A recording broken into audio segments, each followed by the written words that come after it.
দীর্ঘদিন থেকে পানীয় জলের সমস্যা রয়েছে আসানসোল পৌর নিগমের ৬৪ নম্বর ওয়ার্ড কুলটি শিমুলগ্রাম এলাকায়। আর এই বিষয় নিয়ে আজ স্থানীয় বাসিন্দাদের সঙ্গে বৈঠক করলেন এডিডিএ ভাইস চেয়ারম্যান উজ্জ্বল চ্যাটার্জি। জানা যায় কুলটি সেল গ্রোথ তথা ইসকো কারখানার পক্ষ থেকে পানীয় জল পরিষেবা দেওয়া হতো, কিন্তু সেই পানীয় জল এলাকার মানুষজন পাচ্ছে না বলে অভিযোগ স্থানীয় বাসিন্দাদের। যদিও সমস্যার বিষয়টি নিয়ে সমাধানের কথা বলেন এডিডিএ ভাইস চেয়ারম্যান উজ্জ্বল চ্যাটার্জি। এই এলাকার মানুষ জল পাচ্ছে না, এরা সব জিজ্ঞেস করবে, আপনি কি ভাবছেন একটা সমাধান হবে?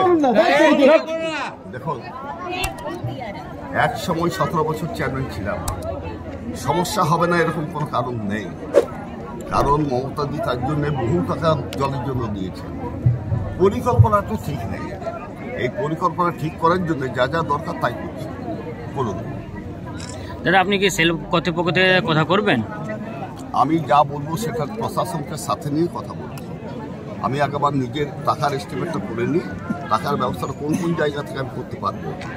জেলা শাসককে বলবো, এডিডিএকে বলবো, কর্পোরেশনকে বলবো, যেগুলো আমাদের এলাকা দায়িত্ব রয়েছে তাদের বলে টাকার ব্যবস্থাটা করবো। তারপর আমি ইসকোকে তাদেরকে নিয়ে বলবো যে আপনার একটা সময় চেয়ে নিন ইসকোর কাছে, যে এতদিনের মধ্যে এই এলাকায় কাজ আমরা করে দেবো। এই সময়টা চেয়ে ততদিন ইসকো জলটা দেবো।